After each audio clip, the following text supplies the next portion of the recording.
शासकीय कार्यक्रमामध्ये कलगीतुरा होणार नाही असं म्हटले सुरेश धस यांनी। आनंदाच्या सोहळ्यात मतभेद नाहीत। आष्टीमध्ये पंकजाताईंचं स्वागत। फडणवीसांची हत्या प्रकरणाच्या तपासामध्ये कणखर भूमिका त्यांनी घेतलेली आहे अशा पद्धतीने सुरेश धस यांनी वक्तव्य केलेलं आहे। आष्टी विधानसभा मतदारसंघाचे आमदार सुरेश धस आपल्यासोबत आहेत। अण्णा, खुंटेपळ साठवण तलावापासून ही काही बोगद्याची पाईपलाईन होणार आहे। काय योजना आहे ज्यासाठी स्वतः मुख्यमंत्री आज आष्टीमध्ये येत आहेत आणि शुभारंभ करणार आहेत? ही काय जीवन संजीवनी आमच्या दृष्टीने 2800 कोटी रुपयाची ही योजना आहे आणि या योजनेमुळं 27,543 हेक्टर क्षेत्र हे आष्टी तालुक्याचं ओलिताखाली येणार आहे।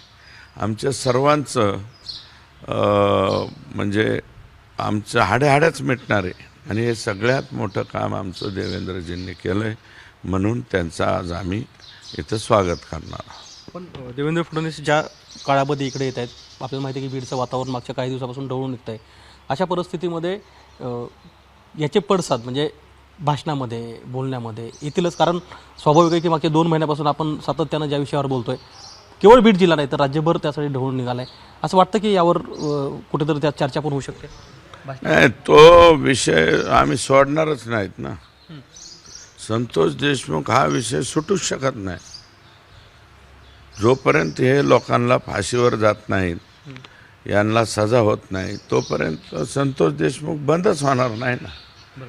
आणि आम्हाला याचा अभिमान आहे की देवेंद्रजी फडणवीस साहेब यांनी अतिशय कणखर भूमिका याच्यामध्ये घेतलेली। त्यांनी पहिल्यापासून एकच वाक्य वापरतायत, त्यात तुम्ही समजून घ्या, मी कुणालाही सोडणार नाही। म्हणजे याच्यात जो कोणी येईल त्याला ते सोडणार नाहीत। त्याच्यामुळं त्याचे पडसाद उमटतीलच, त्याच्यावरती साहेबही बोलतील, परंतु आमच्या आनंदाचा क्षण आहे हा आज। आणि आनंदाच्या क्षणी मतभेद वगैरे थोडंसं बाजूला सरकवून पंकजाताई स्वतः येतो म्हणाल्यात, त्यामुळे आम्ही त्यांचंही स्वागत करू। हा शासकीय कार्यक्रम आहे, राजकीय कार्यक्रमाच्या वेळेस नंतर मतभेद, पण आजच्या दिवशी हा कार्यक्रम आनंदाचा क्षण आहे। त्या आनंदाच्या क्षणी आम्ही आमचं काम या ठिकाणी करू। हा शासकीय कार्यक्रम आहे, त्यामुळं यापुढे म्हणजे अगदी उद्यानंतर सुद्धा कदाचित ते सगळं सुरू राहील। आज मात्र आनंदाचा क्षण आहे, कारण या दिवशी 27,000 हेक्टर जमीन आष्टी तालुक्यातील यापुढे ओलिताखाली येणार आहे आणि तेच करण्यासाठी स्वतः मुख्यमंत्री हे आष्टीमध्ये येत आहेत। गोविंद शेळके, एबीपी माझा, आष्टी। एबीपी माझा, उघडा डोळे बघा नीट।